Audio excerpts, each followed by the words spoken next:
मित्रांनो, काही दिवसांपूर्वी आपण याच चॅनलवरून याच कॅमेरा समोर डॉक्टर भागवत कराड यांना समोर बसून प्रश्न विचारला होता। तो पण थेट विचारलं, पंढरपूरच्या दर्शनासाठी मराठवाड्यातून थेट रेल्वे कधी मिळणार? आमच्या मराठवाड्यातल्या लोकांना विठ्ठलरायाच्या दर्शनासाठी रेल्वे का मिळत नाही? तो व्हिडिओ बघितलाय का? एकदा बघून घ्या। सध्या आता वारीचा उत्सव आहे, सर्वांना पंढरपूरच्या वारीला जायचंय, परंतु मराठवाड्यातनं नांदेडवरनं किंवा परभणीवरनं पंढरपूरला जाण्यासाठी ट्रेन देण्यासाठी नकार दिला जातोय किंवा भेटत नाहीये। तर एक एक्स्ट्रा ट्रेन किंवा एक्स्ट्रा लाईन जर किंवा डब्बा मिळाला तर तिकडल्या प्रवाशांना स्वतः पंढरपूरला जायला त्रास होणार नाही। वारकऱ्यांना याविषयी काय सांगा?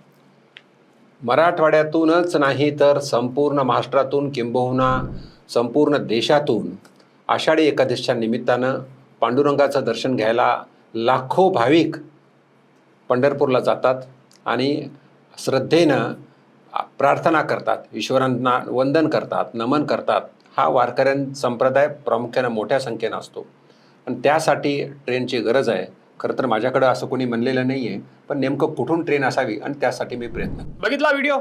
आपल्या विठुरायाच्या भेटीसाठी लाखो वारकरी दरवर्षी पायी चालतात, बसमध्ये कोंबले जातात, पण त्यांच्यासाठी एक धड रेल्वे गाडी नाही।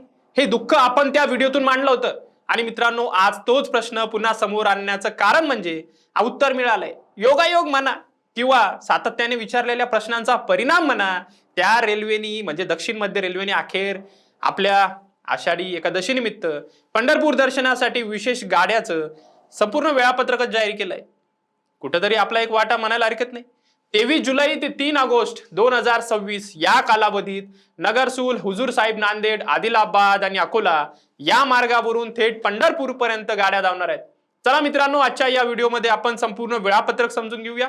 तुम्हाला नेमकं दर्शनासाठी विठ्ठलाच्या भेटीसाठी कशा रेल्वे आहे तेही तुम्हाला सांगणार आहे। त्यानंतर आणखीन एक मोठी बातमी मी तुम्हाला सांगणार आहे। आपल्या मराठवाड्याला दक्षिण भारताशी जोडणाऱ्या धाराशिव, बीड, छत्रपती संभाजीनगर रेल्वे मार्गाचं जे स्वप्न लवकरच पूर्ण होणार आहे। आपण सातत्याने त्यावर व्हिडिओ बनवतोय, आवाज उठवतोय। त्यामुळे शेवटी बीड, धाराशिवचे जे मित्र आहेत त्यांनी थोडंसं शेवटपर्यंत व्हिडिओ नक्की बघा। चला सुरुवात करूया। जय हरी, मी आपल्या सर्वांचा मित्र अक्षय ताटे आणि आपण बघतायत सत्य पे सत्ता।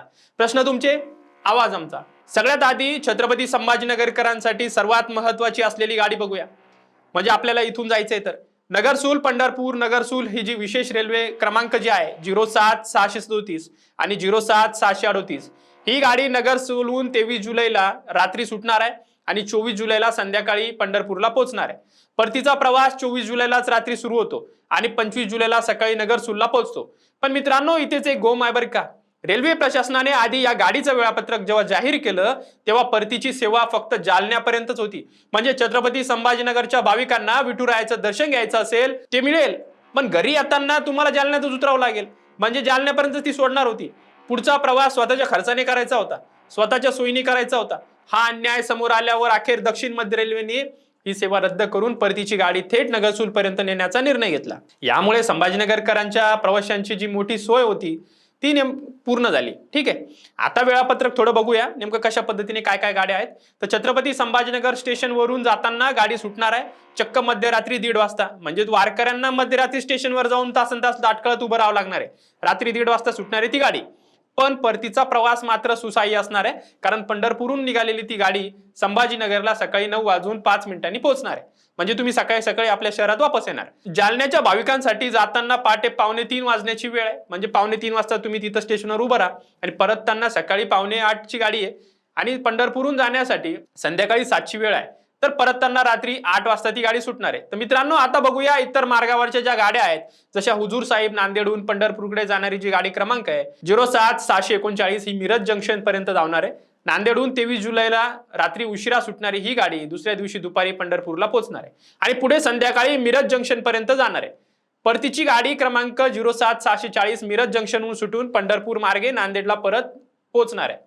ठीक आहे, आदिलाबादहून एक गाडी सुटणार आहे, क्रमांक आहे 07-633। पहाटे 5 वाजता आदिलाबादहून निघणारी ही गाडी त्याच दिवशी रात्री पंढरपूरला पोहोचेल आणि पुढे मिरज जंक्शन पर्यंत जाणार। तिची परतीची गाडी आहे 07-634, म्हणजे मिरज जंक्शन आणि पंढरपूर मार्गे पुन्हा आदिलाबाद पर्यंत जाईल। ठीक आहे, आता अकोला जंक्शनहून जी गाडी सुटणार आहे ती गाडी क्रमांक आहे 07-635। ही सकाळी अकोल्याहून निघणार आहे, दुसऱ्या दिवशी सकाळी पंढरपूरला पोहोचेल आणि तिची परतीची जी गाडी आहे 07-636। दुपारी पंढरपूरहून सुटून पुढच्या दिवशी अकोल्याला पोहोचेल. मित्रांनो, सगळ्यात शेवटी हुजूर साहिब नांदेड पंढरपूर या मार्गावर आणखीन एक जोडगाडी आहे.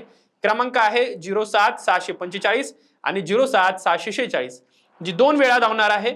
एकदा 26 आणि दुसऱ्यांदा 27 जुलैला, म्हणजे 2 दिवस तुम्हाला ती संधी आहे. पुन्हा एकदा 2 आणि 3 ऑगस्टला म्हणजे आषाढी एकादशी नंतरही ज्याला दर्शनाला जायचंय त्यांच्यासाठी ही अतिरिक्त संधी उपलब्ध करून देण्यात आली आहे. कारण गर्दीमुळे तुम्हाला जायला भेटणार नाही, म्हणजे गर्दी असल्यामुळे तुम्ही उशिरा जाणार आहात, तर त्यासाठी ही गाडी आहे. तर मित्रांनो, रेल्वे प्रशासनाने आरक्षणासाठी तात्काळ खिडकी, ऑनलाईन आणि UTS अंतर्गत तिकीट सुविधा उपलब्ध करून दिली आहे. दिव्यांग भाविकांसाठी अतिरिक्त कोचची सुद्धा व्यवस्था केली आहे आणि स्टेशनवर मदत व मदत कार्यासाठी विशेष बूथही उभारण्यात आलेत. तर मित्रांनो, झाली एक चांगली बातमी. विठुरायाच्या भेटीचा रास्ता आता जरा सुकर झालाय.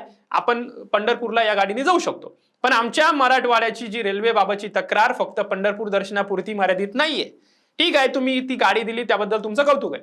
आम्ही सातत्याने हा मुद्दा मांडत आलोय की मराठवाड्याला रेल्वे कनेक्टिव्हिटीच्या बाबतीत नेहमी डावललं गेलंय आणि आता याच पार्श्वभूमीवर आणखीन एक बातमी समोर आली आहे, जी थेट आमच्या धाराशिव, बीड आणि छत्रपती संभाजीनगर या 3 जिल्ह्यांशी संबंधित आहे, जी मी तुम्हाला सुरुवातीला सांगितलं. धाराशिव, बीड, छत्रपती संभाजीनगर या तब्बल 240 किलोमीटर लांबीच्या प्रस्तावित रेल्वे मार्गाच्या सर्वेक्षणाला रेल्वे मंत्रालयाने कालच मंजुरी दिली आहे. केंद्रीय रेल्वे मंत्री अश्विनी वैष्णव यांनी खुद लोकसभेत लेखी उत्तराद्वारे ही माहिती दिली आहे. या मार्गात संभाजीनगर, बीड आणि धाराशिव असे 3 जिल्हे येणार असून मार्गातील संभाव्य गावांची संख्या तब्बल 43 इतकी आहे. आता ती 43 गावं कोणती आहेत ते आपण नंतर सांगणारच आहोत. आता या प्रकल्पाची पुढची वाटचाल कशी असेल तेही समजून घेऊया मित्रांनो. सर्वेक्षणानंतर सविस्तर प्रकल्प अहवाल म्हणजे DPR तयार केला जाईल. त्यानंतर राज्य शासनाची आवश्यक चर्चा होईल.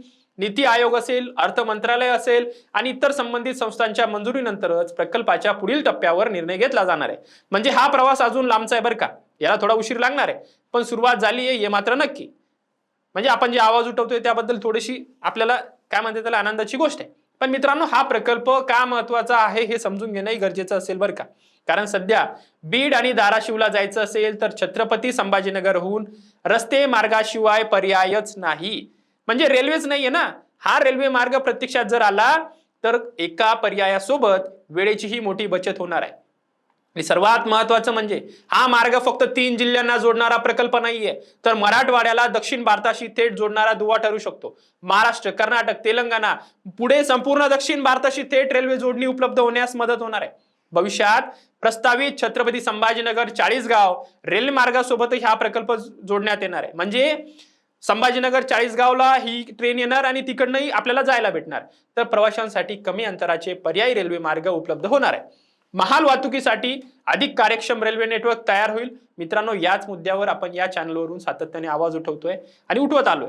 मराठवाड्याच्या रेल्वे अन्यायावर आपण अनेक भाग केले आहेत, अनेक प्रश्न विचारले आहेत आणि आज हे सर्वेक्षण मंजूर झाल्याची बातमी बघून थोडंसं समाधान वाटलंय की आपण जे करतोय त्याला काहीतरी पर्याय म्हणजे काहीतरी होतंय.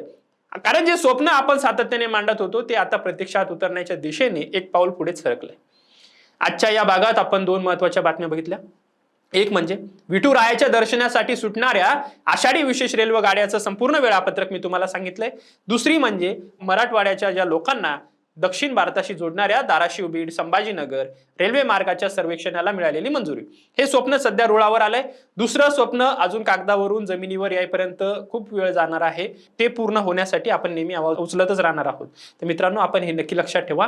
हे प्रश्न आपण मांडतच राहू, पाठपुरावा करतच राहू. तुम्ही सर्वजण जोपर्यंत मराठवाड्याला त्यांच्या हक्काचा रेल्वे विकास मिळत नाही तोपर्यंत नेहमी तुम्ही आवाज उठवत राहा. आवाज कसा उठवणार आहात तर आमचे व्हिडिओ शेअर करा, कमेंट करा, जास्तीत जास्त लोकांपर्यंत पोहोचवा. अशा पद्धतीने तुम्ही आम्हाला साथ देऊ शकता.